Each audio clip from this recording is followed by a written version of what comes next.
In this lesson, we will understand the MCP servers, clients and transports. Let's see. The MCP architecture includes the MCP clients, servers and transports. So we will understand them one by one using JSON-like code snippet.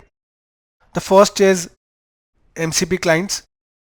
This is the AI interface that users interact with. Some examples include Cursor AI, ChatGPT. Okay, as in the JSON-like example, we have shown the client as Cursor AI and defined its roles and responsibilities. The second one is MCP servers. It is the specialized service that provide data or tools. The type of servers can be data, tool or hybrid servers. Data servers, as we are considering Firecrawl for web scraping.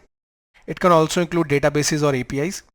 The tool servers includes your image processors or calculators, whereas hybrid include both data and tools.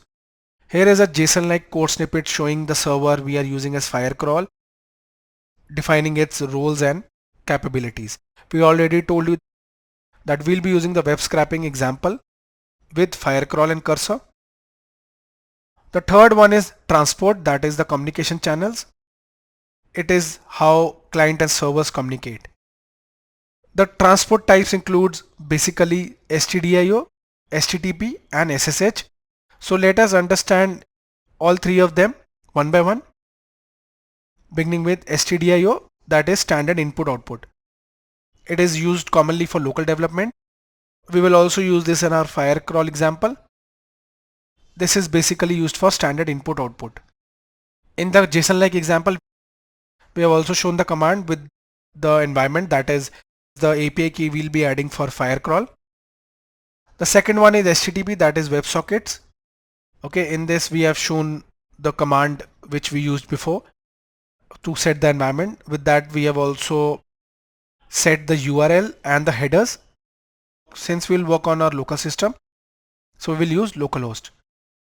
This is basically used for remote servers as well as it helps in enabling scaling. The third one is SSH, that is secure shell. This is used for secure remote connections as well as for enterprise environments. Now let us see a quick example for transport communications. In this we have used STDIO for standard input output with the environment variable setup. So I just told you about this command in which we'll be using the Firecrawl API. Okay.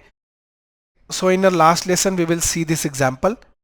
So guys, in this lesson we understood what is an MCP client, server as well as transport communication. We also saw the types of the transport, that is STDIO, HTTP and SSH.